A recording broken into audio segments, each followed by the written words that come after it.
गिबि गिबियावनो आं नोंथांमोननि मिडियानिसिम आं साबायखर बावनाय थाबाय लोगोसे नोंथांमोनखौ आङो माने रोजा रोजा आंनिफ्राय बरायनाय थादों जिहेतु जोङो सानथामनि हाबाफारि 12 बड'लेण्ड इन्डियान्स गेम माने फेस्टिभेल बिगानि बड'लेण्ड इन्डियान गेम एस'सिएशननि दैदेननायजों जोंखौ माने बिबानगिरि हिसाबै आरसिनि आंखौ चेयारमेन हिसाबै बिथांमोना दानानै होनाय लेखायै जोङो दिनैनि जा सानथामनि हाबाफारि थांनाय 27, 28 आरो 29 अक्ट'निफ्राय जागासिनो दङ। दिनै माने जोबथा माने बादायनाय दङ। दा बे जोबथा बादायनाय हिसाबै जोङो बयखौबो जोङो जिखिनि माने जोंनि खेलानि थाखाय जों जाबादि माने खेलायारि बिथांमोनखौ जोङो फैनानै जिखिनि माने बाहागो लादों जोङो साबायखर बावदों बिथांमोनखौबो आरो बिथांमोननि जिखिनि माने 6टा जिल्लानिफ्राय मोनद' जिल्लानिफ्राय सफैनो हादों बिथांमोना क'क्राझार, चिरां, बाक्सा आरो उदालगुरि लोगोसे लखिमपुर आरो माबानिफ्राय सनितपुरनिफ्राय दा बिदि हिसाबै बिथांमोननि जिखिनि गेलेनाय बिथांमोना दिनै हाजासे माने दुखु खस्थ'नि गेजेरजों जेंब्लाबो माने बिथांमोना गावसोरनि जा माने जोंनि बर'नि गोदो गोदायनिफ्राय फैनाय आजौ आजौमोननिफ्राय फैबाय थानाय जि माने खेला बिथांमोना जिखिनि माने बजायना लाखिदों जों बिथांमोनखौ जों साबायखर बावदों आरो बिथांमोना जथेस्थ' माने जोङो गनायनांगोन बिथांमोननि दुखु खस्थ'नि गेजेरजों माने बेयाव माने सुबिदा नांगौ बायदि मोनाखैब्लाबो बिथांमोना जिखिनि माने खस्थ' खालामनानै जोबजासिम माने खेला माने बिथांमोना बाहागो लानायनि थाखाय आं साबायखर बावदों आरो लोगोसे बेयाव जोंहा माखासे जोंनि बे हाबाफारियाव फैनो गोनां दंमोन जोंनि बिटिआर गभर्नमेन्टनि लोगोसे आसाम बिधान सभानि आयेन आफादनि मानगोनां स्पिकार बुंथिगिरि बिथाङा फैनो गोनां दङमोन बिस्वजित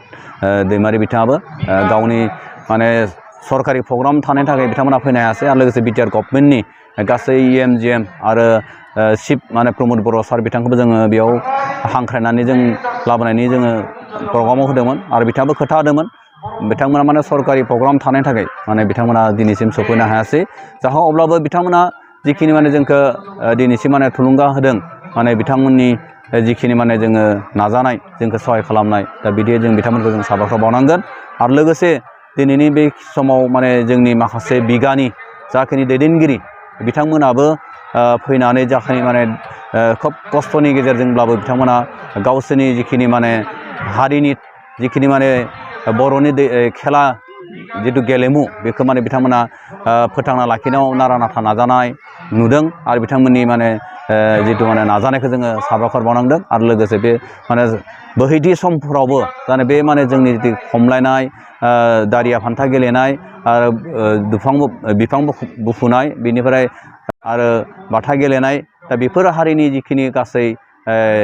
गेलेमुखौ जाहाथे लाखिनो हायो दा बेखौ आङो बिथांमोननिसिम आं साबायखर बावबाय आरो लोगोसे जोंनि गासै रायजो राजायाबो जाहाथे इयुननि हाबाफारि समाव जाहाथे मदद होगोन आं बेखौ आं खावलायनाय थाबाय। दा बेनि गेजेरावहाय जिहेतु नोंथांमोना बे हाबाफारिखौ खुंबाय बेसेबांसो बाजेटनि गेजेराव खुंनाय जादों? जोङो बे हाबाफारियाव जोंनि जिथु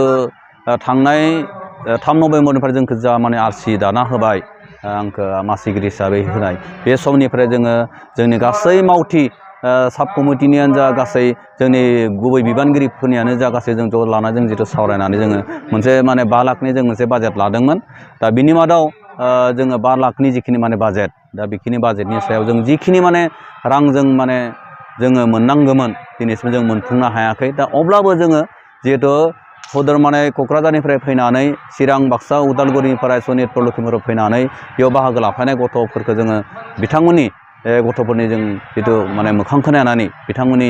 जिथु दुखु खस्थ' जों नायनानै बिथांमोनखौ जों नांगौ बादि जोङो माने जाहोनाय लोंहोनायखौ जोङो खालामनो जों सानदों बा खालामदों जोङो आरो बेयाव माखासे हयथ' जोङो हास्लाबाखैबो जानो हागौ दा बिनिखाय जोङो बिथांमोनखौबो जोङो एसे निमाहा बिदों जों गथ'फोरनिफ्राय आरो बिगानि जा दैदेनगिरि बिथांमोननिफ्राय जों निमाहा बिदों अब्लाबो जोङो माखासेखौ जोङो जिखिनि जों हादों बा जों नाजादों जों बेखिनिखौ माने 5 लाखनि गेजेराव जोङो माने खुंफुंना हरनो हानायखौ जोङो माने एसे रां रुफा जों मोनाखैब्लाबो माने जोङो खुंफुंना हरनो हानायखौ बा जों गावबा गावनि माने गोसो फोरादनानै जों बेखौ माने नाजानानै जोङो दिनैसिम नैबे जोबथा हाबाफारियाव जोङो फैनो हादों।